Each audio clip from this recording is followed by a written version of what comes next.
Good afternoon, everyone. Hi. Apologies for the delay.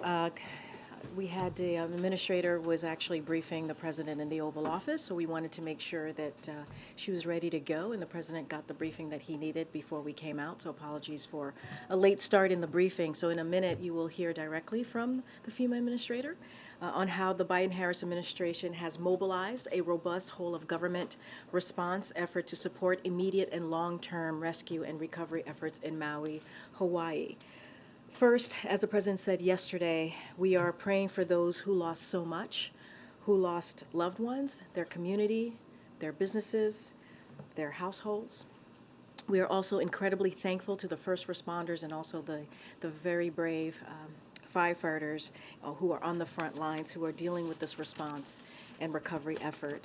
Early today, we announced that the President and the First Lady will be traveling to Hawaii on Monday to meet with first responders, survivors, as well as federal, state, and local officials.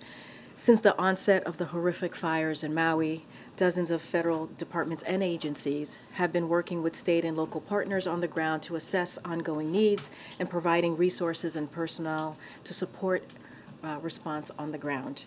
Last Thursday, within hours of receiving the request, and you've also heard this from the governor of Hawaii himself, the president signed a major disaster declaration for Hawaii within hours and spoke publicly, as you all know, about the tragic fires. And with that, as I just mentioned, the president has been kept updated on a daily basis, kept close contact with the governor and the senators in Hawaii, and obviously the administrator has been giving him updates regularly. And with that, the floor is yours. Thanks, Karine. Good afternoon, everybody. As you just heard, I did just finish briefing the president in the Oval Office to give him an update on the ongoing recovery efforts that are happening in Hawaii. And I will continue to provide him updates as we continue this response in support of the state of Hawaii. While I was in there, he had an opportunity to call Governor Green and let him know that he has approved the governor's request for 100% reimbursement for the emergency work that's being done for a period of 30 days within the first 120 days at the governor's choosing. I will also be traveling with the president on Monday and will work with him to better understand some of the impacts that are happening. And I know that the people on the ground in Hawaii, and the governor mentioned this as well on the phone, will appreciate a visit from the president. Before I give an operational update, I do just want to take a minute to portray what I saw while I was on the ground there earlier this week. The harrowing stories of survival, the heroic accounts of response, and the sense of community that I saw across the island. While I was in one of the shelters, I met with one young boy who was getting ready to go back to school, but had lost everything. And we worked with him to find clothes and a backpack, school supplies, to be able to be ready to go to school in his new facility. It's stories like these that let you know that this is more than just the visual impact of what we're seeing on television, more than the visual impact of the burned landscape. It's the level of devastation from this fire and the feeling of loss from such a culturally rich community that was really palpable everywhere that I went.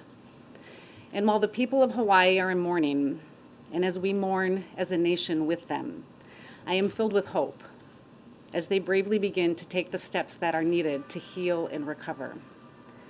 I also want to commend the heroic first responders, many of whom lost their residences while they were battling the blaze and helping to support those that were fleeing to safety.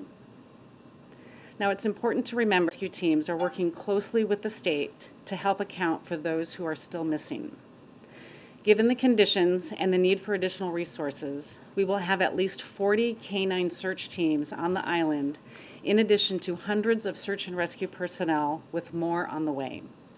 We're working carefully to search the affected areas thoroughly and compassionately while respecting all of the cultural sensitivities.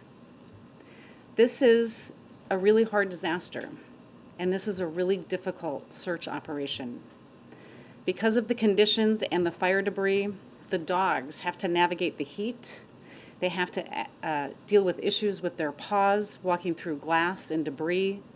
And in these conditions, the dogs require frequent rest, which is why we are sending in additional dogs to augment the operation. In addition to them, 30 specialists from the HHS mortuary teams are already in Maui and will soon be joined by the mortuary specialists from the Department of Defense.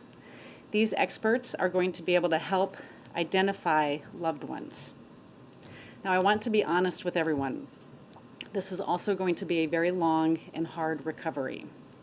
But our federal, state, and local partners are working around the clock to help all of those who have been impacted by this disaster. From the beginning of this event, my regional administrator has been on the ground and has been leaning forward to support those in need. As he always does, President Biden directed me to move quickly and push as many resources into the area so we could help people as soon as possible that were impacted. Since the news first broke about the fire, I have been in constant communication with President Biden to provide him real-time updates of the situation, both while I was on the ground and to inform him and his team of the support that we are providing to the community. And I want everybody to know this: the President, FEMA, and the entire federal family will be there to support the people of Hawaii as long as we are needed. Now, just a couple of operational updates for everyone.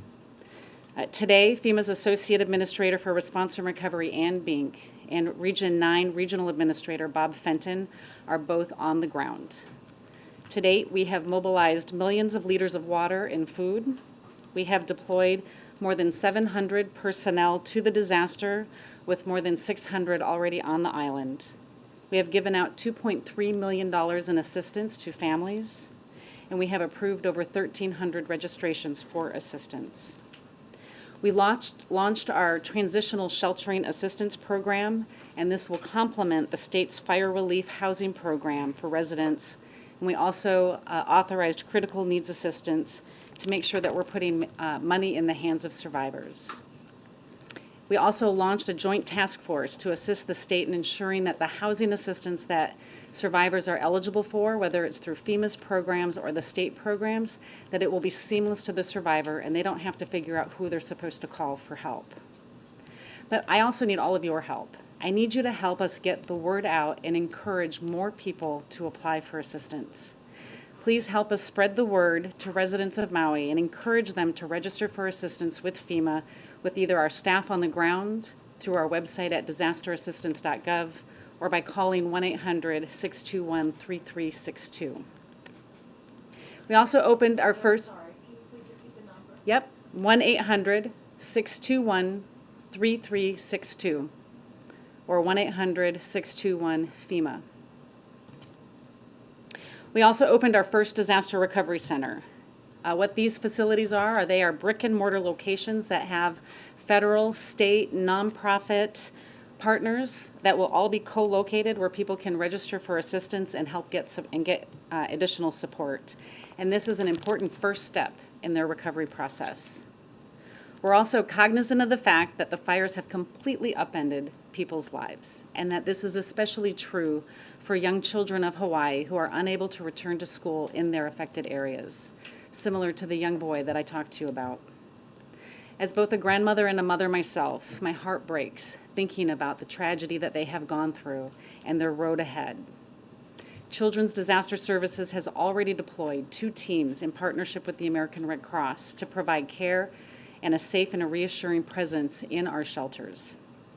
And I am certain that this will bring ease and comfort to the parents that are still coping with the gravity of the situation with such devastating loss and want to provide some sense of stability to their families. Additionally, the Red Cross, in coordination with Maui County, continues to support staff in 5 shelters where food, water, hygiene kits, and other essential resources are being provided to individuals. We are also coordinating these services so that anybody who leaves a shelter for a hotel or other place to stay will be eligible to receive the same level of services being offered at these shelters. Our partners at HUD are also supporting the people of Hawaii by providing a 90-day moratorium on foreclosures of Federal Housing Administration insured mortgages and home equity conversion mortgages. This is also another very important step in their recovery process. And lastly, debris removal is going to be a critical aspect of this recovery.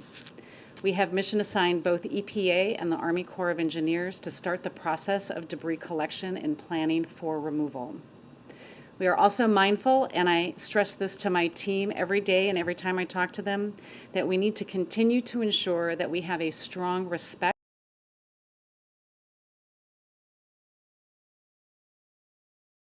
to the people of Hawaii. I promise you this. We will do everything we can to continue to help you rebuild on the island and the island that you call home. Together with our state, federal, and volunteer partners, we will continue to provide support to Hawaii for as long as is necessary. But the people of Hawaii, they deserve a recovery that not only addresses their immediate needs, but that positions them as an example of resilience, strength, and resolve. Thank you, and with that, I'll take any questions. Thanks, Administrator Criswell. I heard everything you said about all the resources that are being brought to bear, but we keep interviewing survivor after survivor who says that either they didn't see any government personnel or assistance for days, or that they still haven't. How do you explain the disconnect between what they're saying and what you're saying about all the resources that are there in Maui? I think you need to understand that this community is going through an amazingly traumatic event. I can tell you that we have personnel that are on the ground year-round and embedded in with the state as soon as the fire started, so we could continue to understand what resources were needed and help move them in. The Coast Guard conducted 17 rescues that day and supported 40 additional rescues. And so they were there Tuesday helping these people escape the flames that they were experiencing.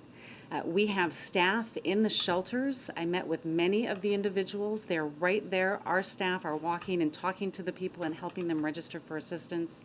We also have our voluntary agencies like the United Way and the American Red Cross that are there. And we know that we need to get to everybody. There's also people that are staying with family and friends, staying with residents in other parts of the island, and that's why our teams will continue to go out into the communities to make sure everybody that needs assistance can get assistance. I think the Disaster Recovery Center is going to be one way that they have a place and a focal point that they can come get their questions answered instead of just going to a shelter, which is what's been available right now. I know that FEMA takes a backseat to states in situations like this, but Hawaii is a small state.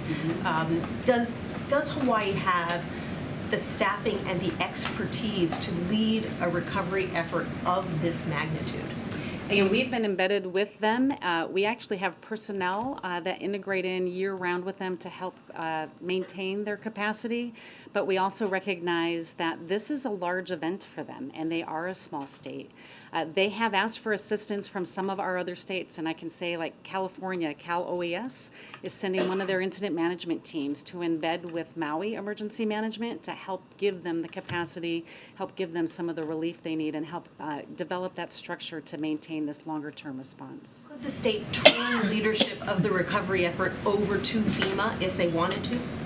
I don't think we would ever want that, right? This is their community. We want to be able to support them, and we will be there to support them throughout this recovery process. Thanks, Administrator Criswell. Yesterday we heard from the President, who said he was hoping to visit soon. Obviously the announcement was made today, but he didn't want it to be disruptive. Can you talk specifically about what the President will see, who he'll meet with, and what efforts are being undertaken to make sure that his visit is not disrupting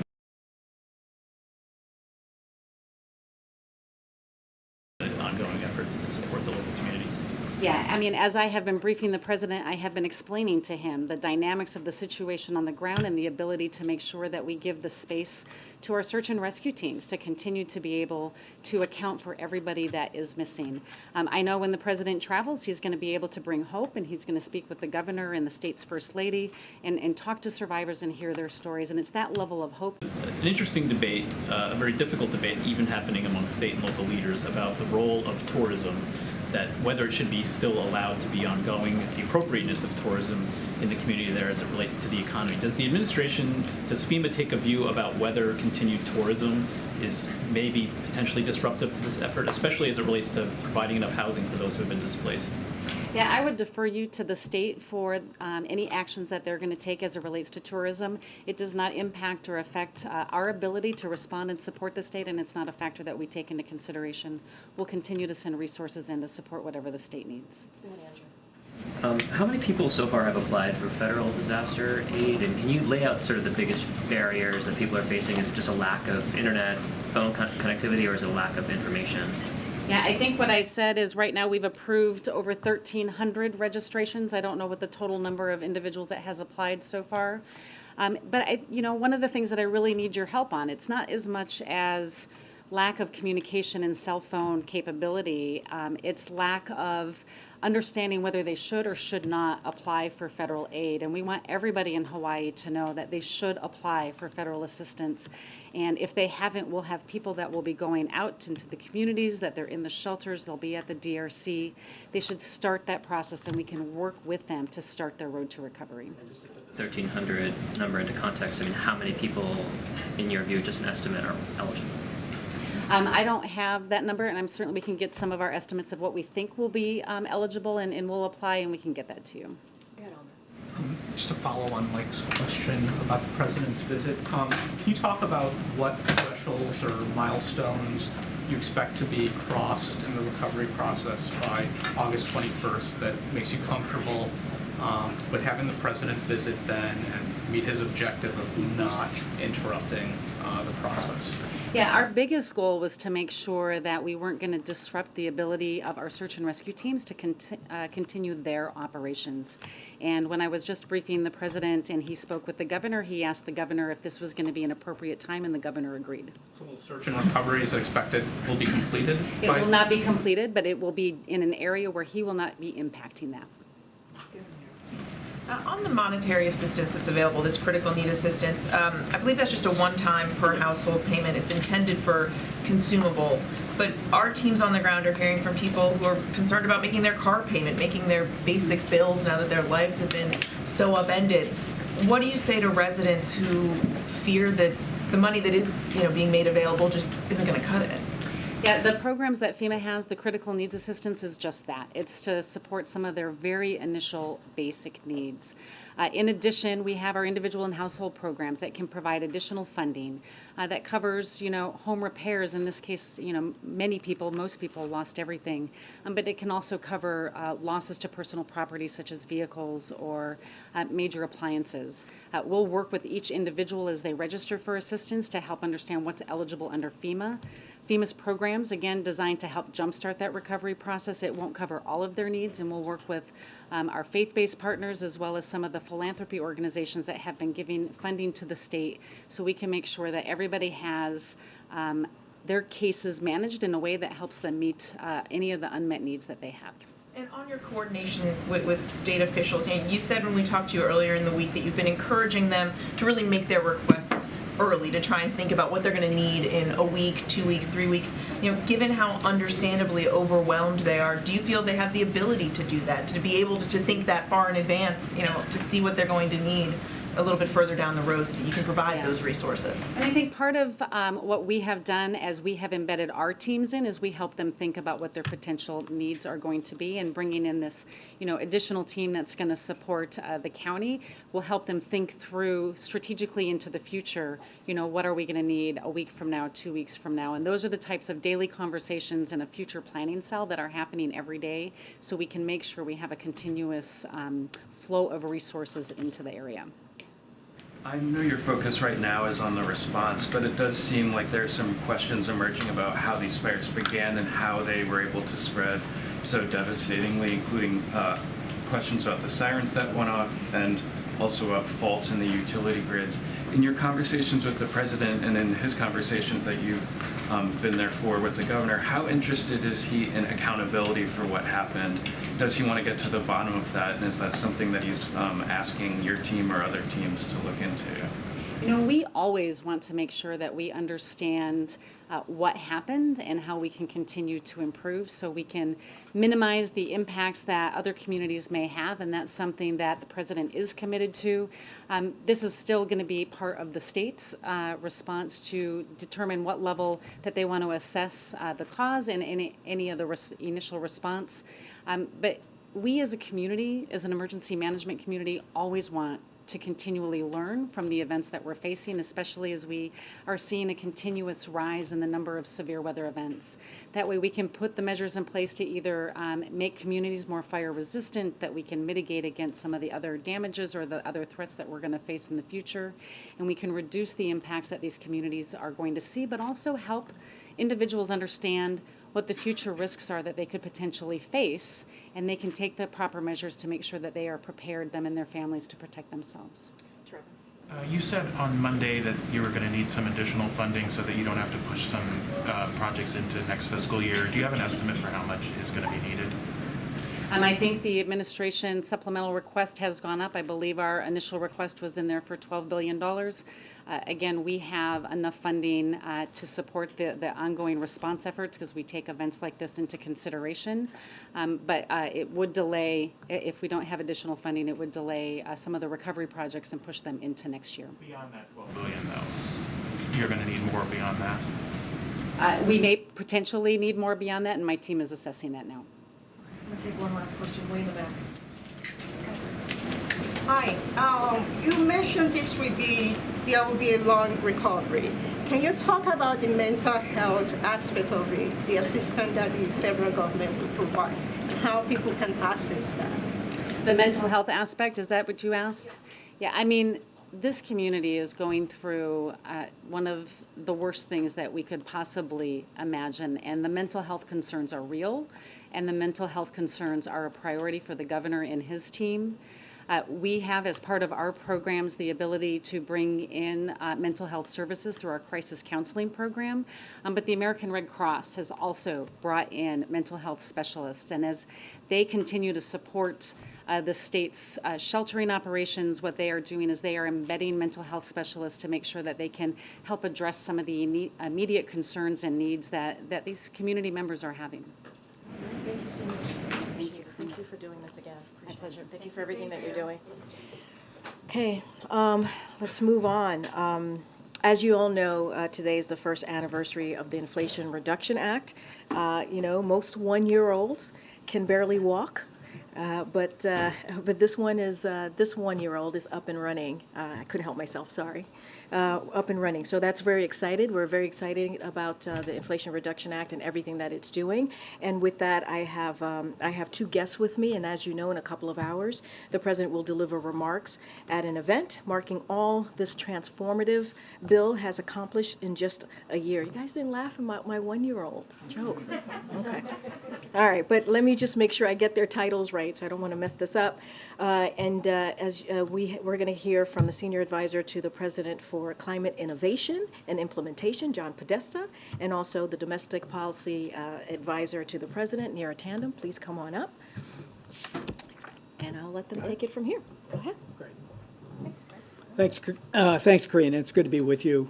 As Karine noted, we're marking the one-year anniversary of a truly transformative piece of legislation, the Inflation Reduction Act, which is the largest investment in clean energy and climate action ever in the United States, in the history of the world.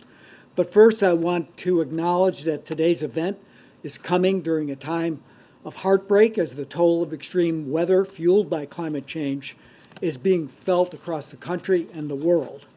This summer has brought one climate disaster after another, from extreme heat in Arizona and Texas and across the Southeast to floods in Vermont and upstate New York to thick smoke from Canadian wildfires. And all of us have watched in horror as the Maui fires have claimed over 100 lives, the largest loss of life of a fire in the last 100 years in America. As FEMA Administrator Criswell just explained, the administration is doing everything we can to support Hawaii's rescue and recovery efforts. To stop these disasters from getting even worse, we have to cut the carbon pollution that's driving the climate crisis, and that's what the Inflation Reduction Act is all about. It makes the largest investment in clean energy and climate action in the world, touching every sector: power, transportation, buildings, industry, agriculture, and forestry. It's reducing energy costs for hardworking Americans by offering $7,500 off qualifying electric vehicles and up to 30% off heat pumps and solar panels, which can lower monthly utility bills for families by hundreds of dollars a year, Already, utility companies have announced they'll be able to pass on to their customers at least $8 billion of savings thanks to the Inflation Reduction Act. And a new report released this morning by the Department of Energy shows that those savings will grow to up to $38 billion between now and the end of the decade. And this law is putting us on a path to reach the Biden-Harris administration's goal of reducing emissions by 50 to 52% below 2005 levels by 2030. The Inflation Reduction Act is tackling the climate crisis with a government-enabled, private sector-led approach. In the 1 year since the Inflation Reduction Act passed, we've already seen more than $110 billion in new clean energy manufacturing investments from the private sector. Add to that $122 billion in investments in new utility-scale clean electricity, wind, solar, battery, storage, and more. These new investments are creating jobs and bringing economic opportunity to communities all across America. 1 year in, this historic law is advancing Bidenomics by investing in America, lowering energy costs, advancing environmental justice, and rebuilding our economy from the middle out and the bottom up.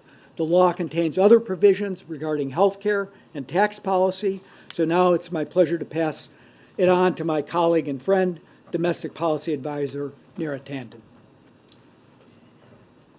Thanks, John. Thanks for those kind words. And I'd just like to say it's a great honor to be here with you. From day one, President Biden and the Biden-Harris administration have been focused on lowering healthcare costs for all Americans because we know healthcare costs can be a huge economic stress for families.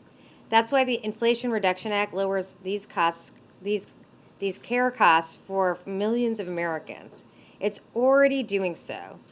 15 million people are continuing to save $800 a year on their health insurance premiums. Seniors are already seeing life-saving benefits of this law. $35 out-of-pocket cap on insulin, free recommended vaccines like shingles and tetanus, lower out-of-pocket coinsurance for certain drugs that raise prices faster than inflation. And critically, for the first time ever, we're able to negotiate prices for prescription drugs covered under Medicare. In a couple of weeks, HHS will announce which 10 drugs are part of the first round of negotiations. The Inflation Reduction Act also caps out-of-pocket spending on prescription drugs to $2,000 a year for Medicare beneficiaries. Nearly 19 million seniors will save an estimated $400 on average annually just from this cap. That's why these benefits are really crucial. Benefits just like I laid out will save an average of $2,500 per year for people who have specifically high costs. I've met Americans who've rationed prescription drugs. They've rationed pills. They've taken 2 when they've needed 4, 1 when they've needed 2. Sometimes they've not taken the drugs they've needed at all. That's because prescription drug prices in the United States have been 2 to 3 times higher than any other country. For decades, we've been talking about lowering drug costs and giving Medicare the power to negotiate lower drug prices. Only President Biden has gotten it done, and it will make a real difference for millions of Americans. With that, I know we're happy to take your questions. John, go ahead. John, your area is climate change. And with all the weather events that we've been having, of course now, the disasters, even putting aside perhaps what's happening in Hawaii, do you think the American people get it about what's happening? Do you think they understand about what's happening? Put aside the politicians too. Do you think they're getting it? I think the public not only gets it, I think they're feeling it. If you're experiencing temperatures above 110 degrees for 31 straight days in Phoenix, you know something's amiss. Now, the politicians could argue that this is just some natural, as some of the members of the Arizona House of Representatives have argued, well, this is just natural variation. But I think the public knows that that's not true, that we're experiencing an acceleration of extreme weather This is a combination of both climate change and a strong El Nino that is building as we're witnessing it. But the science is clear. I think the public understands it.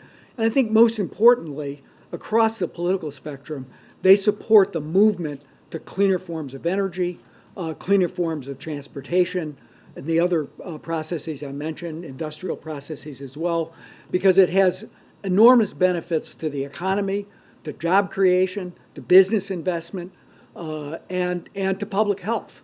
So yeah, I think they get it. Do they know what the future is going to be like 10 years from now? I think as more experience happens, as more evidence accumulates, I think they're feeling this more and more. You both enumerated what this is doing for people's pocketbooks and the broader economy, but there is this broad disconnect in what the polls have shown with how Americans feel the president's handling the economy. I understand the pandemic and all the drag of inflation. At what point does this resonate with Americans, and do you expect they'll ever give credit to the president while he's in office for these accomplishments? Well, just speaking to the healthcare provisions of the Inflation Reduction Act, some have been recently implemented. The $35 cap on insulin, the making vaccines for seniors, for shingles and tetanus and other items free. Those have just recently come on board. People will experience lower drug prices from the Medicare and drug negotiation and from other steps we've taken over time. So I have some experience of working on the Affordable Care Act, and it took people a little bit of time, but when people really focused on that, back in 2017, 2018, people recognized the true benefit and really rose up to defend the law. So we expect, my expectation is that as we implement these provisions, as people see in their pocketbooks that they are paying less for prescription drugs for the first time because of the Inflation Reduction Act, they'll make the connection. But we should be really clear that the provisions of the Inflation Reduction Act are incredibly popular. I mean, 80% of the American people, 75% of the American people, Democrats, independents, and Republicans support lowering healthcare costs, support ensuring Medicare can negotiate drug prices and other provisions as well. On the solar manufacturing industry and what's next for that industry, can you share a little bit about what the administration intends to do to build on the tax credits in this legislation, given that the U.S. solar industry is still dependent on foreign supply chains? Manufacturers are warning about high interest rates and cheap imports and other headwinds. Well, first of all, we've seen a boom in solar manufacturing announcements in the United States. We expect it to increase by 8 times just between now and next year from the beginning of the administration. Credit Suisse did an analysis that suggested that 90% of solar deployment in the U.S. will be supplied by solar manufactured in the United States. Solar panels manufactured in the United States. So there are issues with the supply chain, and we're working on those, but we think that the boom in home manufacturing made in America, putting people to work here, is on its path to resolving that question. And I think that's true. We saw the major announcement of a $2.5 billion plant by Hanwha Q-Cells in the state of Georgia, as the president likes to say, in Marjorie Taylor Greene's district, which is the full solar supply chain, working with a plant that's producing polysilicon in Washington down to producing wafers, ingots, and cells in Georgia.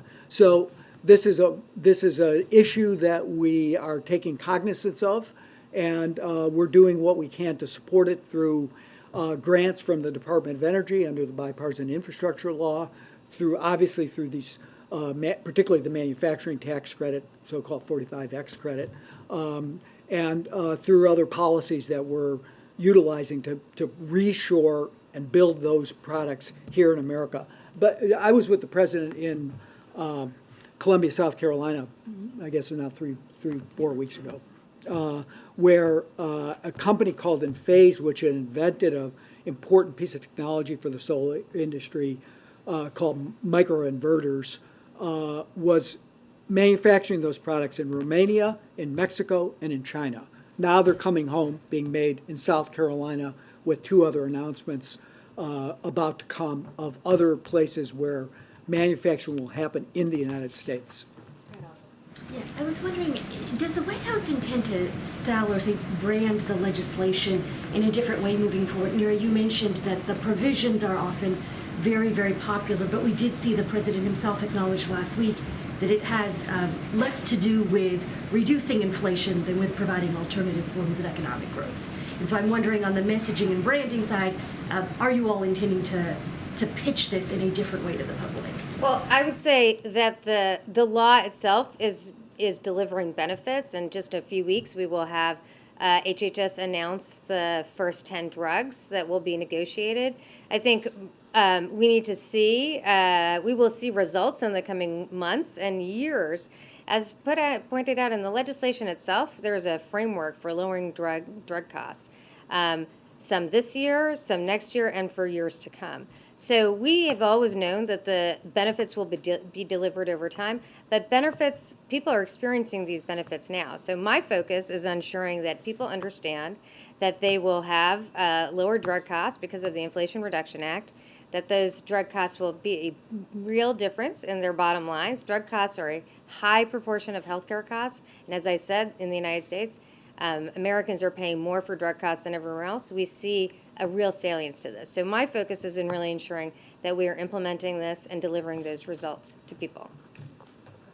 The initial legislation that was proposed by the president was obviously a lot more expansive than what became the final product. It included, universal pre-K, paid family leave. I'm curious where those proposals stand with the administration. Are we going to hear the president talk about achieving those in his re-election pitch, or are those conversations happening at the congressional level?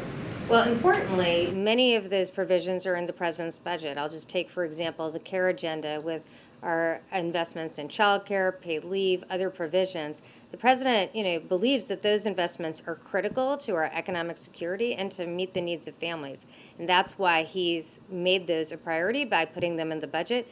The president believes in these provisions and believes in ensuring that families can balance their responsibilities at work and home. That's why it's a cornerstone. Just a few months ago, we announced a CARE where he said there again. This is part of his budget, and it's something that we are championing consistently. But does the president think that that message resonates differently now, since it was unsuccessful in kind of getting it across the finish line a year ago? When the Inflation Reduction Act passed, the president said many times, actually, before, during, and after, that his commitment, he believed that these solutions and what was called Build Back Better were important ones, and that he's committed to them and he's fighting for them. And that commitment is as strong today as ever. That is why we are proud of the fact that we got a 30% increase in childcare in the last year appropriation, but we are continue to fight for those provisions, and that is another reason why he took as expansive action as he could through the CARE EO.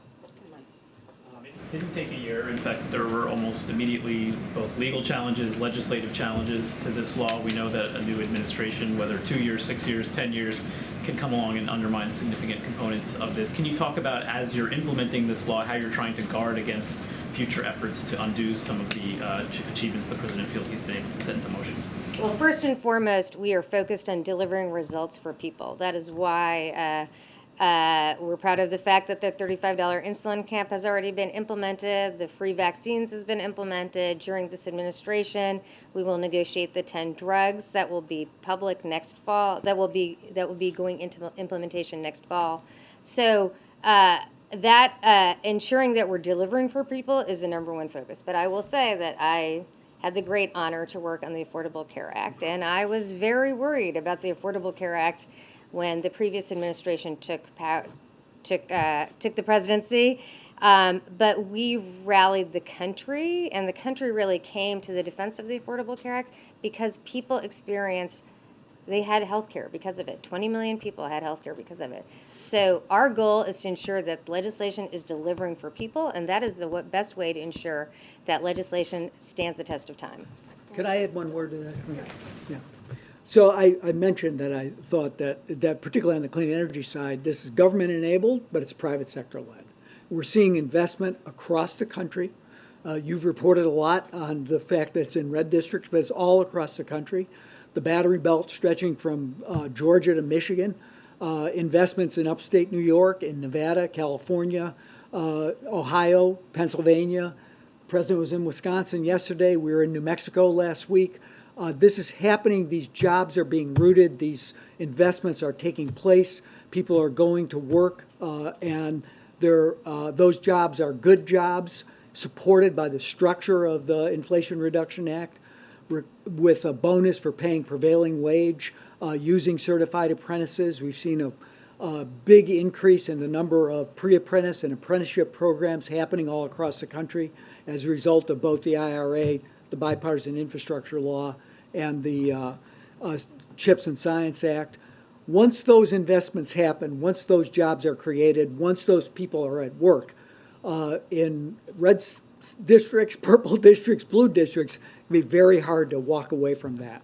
And so I am quite confident that as the public really, again, as Neera said, begins to feel the presence of this law in their lives, particularly on that workforce side, it's here to stay. Can you address some of the criticism from Senator Joe Manchin, who obviously was a key part of passing this but won't be here today? He's talked about the implementation being manipulated to push a radical climate agenda.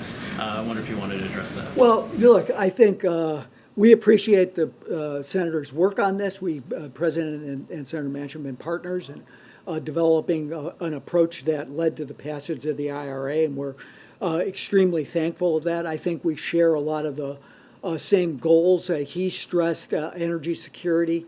I would note that the energy report I mentioned earlier today found that we will reduce our overall energy oil imports by 40 to 59%, and that's well above baseline projections as a result of this act. He took credit, that's maybe not right. He supported the investments that are happening in West Virginia. Form Energy opened in the old Weirton steel plant. The major BHE solar plant opening up in Jackson County, West Virginia. He referenced those even in his statement today. So I think the statute's working, and we're trying to implement it based on what the Congress passed, the law that was written. Now, he has disagreed a little bit with some of those interpretations, but I think we are operating in good faith to get guidance out as quickly as possible so that these people have the confidence that they can make these long-term 10-year investments that are included in the Act. So I'll let Jackie, and then we'll take a couple from the back before we let these guys go. Thank you. John, this question is for you. Initially, the White House said the Inflation Reduction Act was about bringing down costs for families. A number of economists concluded that the inflation that has come down was not a direct result of the IRA. And meantime, we were told initially that the climate investments in this bill would cost somewhere around $385 billion. Now we've got new estimates putting that number at least $1.4 trillion, potentially, could go even higher because of the uncapped portions. You know, I want to take another stab at Ozma's question because I think it's important going into 2024, where you've said yourselves that voters don't understand everything the president has done. Polls keep showing that people are broadly unhappy with the president's handling of inflation in particular. And the president has said he wished he didn't call this the Inflation Reduction Act. What should you call it? Well, he said, following that sentiment, because I think it's a complicated bill, that it also has reduced costs. And I think it's very important to note that both on the healthcare and, as I noted, on the energy side, we've already seen costs coming down for consumers on the healthcare side through utility rebates on the energy side. People will be able to take advantage of the consumer tax credits when they file their taxes next year. the rebate programs that will provide substantial support, particularly to moderate and low-income families, will bring their costs down. So I think that the statute is working as it's intended. With respect to the cost, that's on the, I haven't heard that one yet. But I think the Joint Tax Committee said that there's been a greater take-up of the manufacturing tax credit that they anticipated last summer when they did their score. But that's a good news story. That means that people are investing in America. They're putting people to work. We're bringing supply chains home. And overall, in the mid and long term, this bill, because of the other provisions on health care and the major tax reform that require the wealthy and corporations to pay their fair share, still is reducing the deficit over the long term. I just would like to say quickly to that, I think one of the reasons we're so enthusiastic about the Medicare drug negotiation is that it will contribute to deficit reduction, $160 billion over 10 years. Right, obviously, the Inflation Reduction Act was the tax provisions are also incredibly important to the Inflation Reduction Act. So but we think it is important to remember that there are key deficit reduction items part of this, and that they have very bipartisan support in the country, if not in the Congress. Okay, I'm going to go to the back, so there's just a lot of interest. Go ahead, sir. Yeah, Thank you, Karine. So I have a question on the economic climate agenda of the president. We know in Arizona right now, TSMC is having trouble with the local labor union, which petitioning Congress to block visa for Taiwanese engineers. In Michigan, locals are protesting on the Chinese electronic vehicle battery factory concerning China's growing influence in the region. Those outcries worries the White House that it might hinder President Biden's economic and climate agenda. And is the administration actively engaging to resolve these disputes? Well, if I understood the question correctly, we're actively trying to reshore our supply chains. We think we're overly dependent. The solar issue was brought up earlier, but certainly in the in electric vehicles space, critical minerals, the processing of critical minerals, we want to see those supply chains reshored or friend-shored, as we like to say. We've seen $70 billion of investment in battery manufacturing in the United States. That's a good news story. But we're actively working to ensure that we have secure supply chains for these new clean technology products. Working with the unions and the local people to come addressing their concerns. We work with unions every day, day in and day out, and I think the president has made no bones about the fact that he believes that the middle class built the American economy and unions built the middle class, and that he wants to see as many of the jobs created here be union jobs, and certainly that people have the right to organize and fair ability to bargain for their wages. We're bumping up into the president's time. Go ahead, Paul. Phil, sorry. Mr. Podesta, I wanted to return to the issue of public-private partnerships. During the Obama administration, of course, then Vice President Biden oversaw a lot of the stimulus spending, but didn't foresee the $528 million loss that was Solyndra. As president, more recently, he heralded the electric bus manufacturer, Proterra, but it went out of business last week. So I'm wondering if you can speak to some of the safeguards and steps that you've taken to steward this public taxpayer money and ensure that there won't be another Solyndra. Yeah, I'll just be very, very quick. From day one, I asked that the inspectors general convene, and we've done that under the leadership of the Department of Interior Inspector General, to ensure that each of the grant programs and loan programs had the highest level of, they're independent, but had the highest level of input from the inspector generals to avoid chasing the horse when it's out of the barn, try to make sure that the program design kept the horses inside the barn. And I think with respect to the loan program, particularly our friends on the other side of the aisle like to talk about Solyndra. Overall, this is a very highly performing program. It returns $500 million to the Treasury, the Loan Program Office at the Department of Energy. It has a 4% failure rate. They're going to be, if you're making loans to new technology industries, you're going to have some things that don't work. You can't have a 100% record. The 4% default rate against those loans is consistent with the highest levels of the private sector lending standards. So I think it's operating very well, and it's producing a lot of work for the American people. Okay, last question, SV. You talk about the insulin costs being reduced and the caps on prescription, and all that's great for people who do this regularly, but for most people, you know, it's grocery stores and gas stations. Those are the places where they're spending money out of pocket most regularly. What do you say to them? I mean, other than just hang tight, it's getting better, because there doesn't seem to be anything in the bill, in the legislation that addresses that specifically. Is that right? I would say that of the stresses on families every day, healthcare costs are one of their paramount concerns. And we know that pharmaceutical costs, drug costs, are driving healthcare costs up. And I'd say prescription drug costs are very resonant with the American people, and that is why prescription drug costs, addressing prescription drugs and lowering prescription drug costs is a key part of the Inflation Reduction Act. The President has fought very hard for these provisions.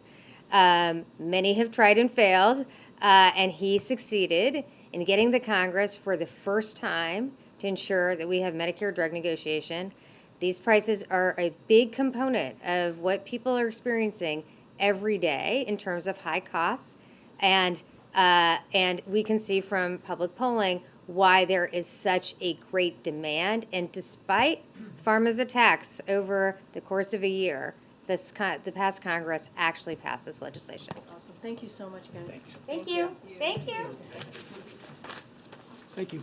All right, thank you, guys. I just want to add, you know, many people ask what Bidenomics is, and this is it, right? This is a key part of Bidenomics when you think about the Inflation Reduction Act, when you think about investing in America, when you think about lowering costs, when you think about making a tax code fairer, when you think about creating union jobs, good paying jobs. This is part of this. And what we're seeing on the other side of Pennsylvania is congressional Republicans who are trying to repeal this, trying to repeal a piece of legislation that is historic and also the biggest, largest investment as we're thinking about climate change, as we're talking about, you heard from, clearly you've heard from the administrator twice this week of FEMA, talking about what's going on in Hawaii and the extreme weather that many Americans are feeling across the country. And they want to repeal a piece of legislation that's actually going to make a difference and make sure we're doing clean energy, make sure that the manufacturing companies are coming back to this country and actually doing things like electric vehicles, charging stations, as you heard from the president when he was in Milwaukee, Wisconsin. And so that is what we are trying to communicate through all of you to the American people, and that's what we're going to continue to do. With that, I know that I think there's a time limit at 2:05 for some of you all to leave to go to the East Room, and then the president's remarks starts at 2:15. But I'll take a couple of questions. Okay. Just one. Yeah. On the Private King situation, North Korea, state media has issued this statement yesterday asserting why Private King has left. Broadly, is there any reaction to that? And secondly, and probably more importantly, what efforts have been made to contact the North Koreans? Has there been any success, either directly or indirectly? Has there been any attempts made since the statement has been put out? So look, we do have a couple of things to say on this, which is, we would caution everyone to consider the source here. That is incredibly important. As we're hearing the report, we can't verify the comments that are being attributed to Private King, obviously. We remain focused on his safe return, as we have been saying for these past several weeks, and we are working through all available channels to achieve that outcome. None of it doesn't change anything. We want to make sure that he gets home safely, he returns to his family safely, and that's going to be our focus. And has there been any progress in contact and assessing his well-being? So I don't have anything else to share besides what the Department of Defense was able to confirm about a week or two ago. What I can say doesn't change anything. We want him to come home safely. We're going to make sure that we try to do this, work through all available channels to make that happen, and that is certainly our focus here. Okay. One more in North Korea. Do you have any indication that they're planning a nuclear test surrounding the Camp David event? I don't have any information on that or any indication to share with you at this time. No, we can change it. On China, does the U.S. have independent data on China's economic growth? So I don't have any new internal data or analysis to discuss or to share at this time, but we have all seen the reports of the economic weakness in China. That is something that we've seen from the experts, and there are private sector estimates of the PRC, the GDP growth, that are very low, as you all have reported on your own. And as we've said many times before, there have also been transparency issues, as we know, when it comes to the PRC and on the economic data specifically, and so I will leave it at that. I don't have anything new to share on any particular internal data. Go ahead. Thank you. On Niger, any update on President Bazoum's condition? Does the White House fear that any trial by the military might be a pretext for his execution?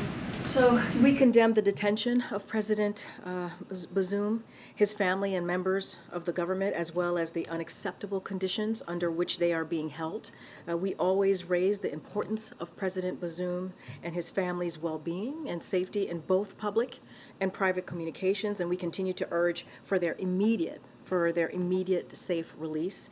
The United States will hold the Council for the Safeguard of the Homeland accountable for the safety and the security of President Bazoum, his family, and detained members of his government, and we'll continue to be consistent on that. I know that you were also asking me about the trial, right, for treason of the president in Niger. We are obviously shocked, and we are also appalled by these reports that the CNSP has gone beyond unlawful detaining President Bazoum and others to threatening prosecutions. This action is unwarranted and unjustified and will not contribute to peaceful resolutions of the crisis.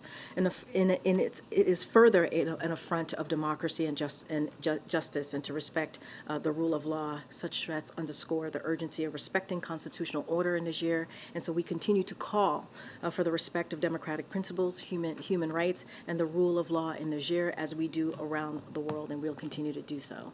Go ahead. Thanks so much, Karine.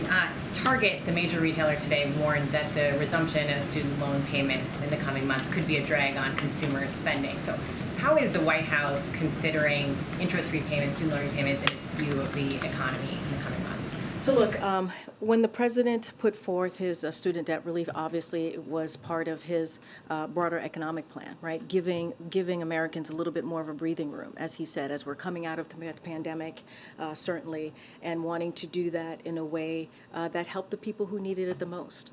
And certainly, you've seen us make announcements on continuing to do what we can from here on giving Americans that breathing room. And here's who we're talking about. We're talking about Americans that are making $75,000 or less, right? Majority of them. That's what we're talking about, who deserve to have a little bit of breathing room. And if we do this, you're talking about Target, if we do this, are able to give folks that breathing room, we believe, and we have seen, that they then would give back to the economy, right? Or be able to buy a home, or able to do things that actually build back the economy. And so there are benefits on both sides.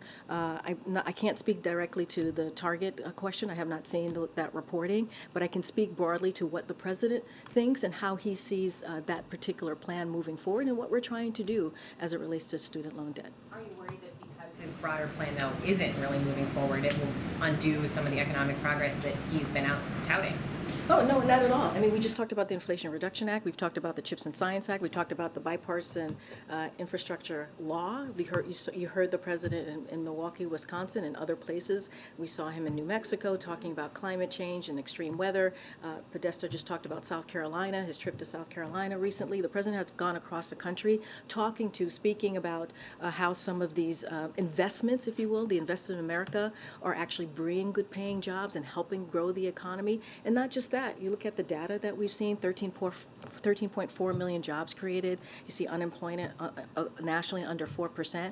Those are real data points. Inflation is moderating. Again, real data points. And you think about a law like the Inflation Reduction Act that's going to lower costs. We're talking about healthcare, prescription drugs, insulin capped at $35 a month when you think about our seniors. And so all of these things are incredibly important. This is all part of the president's broader plan here. Clearly, the student loan is a major factor, and we're going to continue to try to make sure that we live up to what the president promised families across the country. Investigators in Kansas are looking into a raid on a newspaper office there. Has the president read anything about this case? Does he have a response to it, or do you have a response to it? So we've seen reports. I've not spoken to the president about this. I know this happened a couple of days ago about the raid on the Marion County record offices, and certainly they raise a lot of concerns and a lot of questions for us. I don't want to get ahead of the facts and the legal process, as you all know, that's underway. But more broadly speaking, it is important to me and from here and to the president to reiterate, as he has done many times before, the freedom of the press. That is the core value when we think about our democracy. When you think about the cornerstone of our democracy, the freedom of press is right there. That is our core value. So this administration has been has been vocal about the importance of the freedom of press here and around the globe. As we all say, the president always speaks about that, whether it doesn't matter who he's talking to when he's visiting a country, talking to a head of state, and will continue to reaffirm and protect this fundamental rights enshrined in the very First Amendment. And so you can certainly count on us to continue to do that. As far as the legal aspect of this, I would have to refer you to Department of Justice. Okay, Michael. Thanks, Karine. Can you give us a preview of the President's Trilateral Summit on Friday with the leaders of Japan and South Korea? What are the President's goals going into this? What does he hope to accomplish? So I will give you a little bit on this, but I also want to share that Jake Sullivan is going to be on Friday morning, I believe. He's going to be talking to the pool. Our national security advisor is going to do a preview on that day ahead of Camp David, ahead of the trilateral, and so he'll be briefing the press pool at Camp David, and certainly we'll be able to live stream that, so everyone will certainly hear what he has to say. What I will share from here is, as you all know, from day one, President Biden has made strengthening alliances and partnerships a priority, and so Friday's summit at Camp David is a historic milestone in that effort. President Biden very consciously chose to host Prime Minister Kishida and Prime Minister Yoon for the first summit of foreign leaders at Camp David in this administration, and the first visit of any foreign leaders to Camp David, as many of you know, since 2015. So the summit reflects how important these two bilateral relationships are and how important the trilateral relationship is to the United States and our security and economic prosperity. So the summit is the direct result of courageous leadership from the Prime Minister of Japan and also the President of ROK, who have seized the moment and helped usher in a new era for their countries. So this trilateral summit marks a turning point and recognizes that we have entered a new and more ambitious era of trilateral partnership in which we come together to address unprecedented regional and global challenges. As I just mentioned, our national security advisor ahead of the trilateral meeting is going to be addressing the pool, and certainly we'll be able to live stream that for all of you. The President said last week that he is going to be going soon to Vietnam. Do you have any details on when he's going? Will that be part of the trip to India for the G20, or is that a separate trip? So I don't have anything to share. Once we have something to share on that particular potential trip, certainly we will do so. Okay, let me see. Go ahead, way in the back. Yep. New York City Mayor Eric Adams has asked the White House to declare a state of emergency over asylum seekers. Is that something the president is considering? All I can say is this: we are having a conversation, regular conversation with the mayor of New York City, and obviously as well with the governor of the state of New York. And these are conversations that we have had for some time. The senior advisor to the president, Tom Perez, was in New York very recently to continue those close coordination, as you all know, with our state and city partners. He met with the city and state officials to discuss how the federal government can continue to work in partnership with the city, state, and other critical stakeholders to address the migrant issues. As you know, we have provided New York City with $100 million to help them support to help that support to be available hopefully in the coming weeks. And so we take this very seriously. We're continuing to have that conversation. I don't have anything else to add beyond that, but we are literally in conversation with them almost on a daily basis, as you heard from Tom Perez, who's an advisor to the president and briefs us regularly on those conversations. We include the president. Has he been in touch with the mayor? I don't have any conversations to read out from the president. I can say that our office is here, the Intergovernmental Affairs Office, that's led by Tom Perez, is in regular conversation with the mayor of New York City and also the governor of the state as well. I think I have to roll because the president, the pre-program is starting for the president's remarks. Thanks, everybody.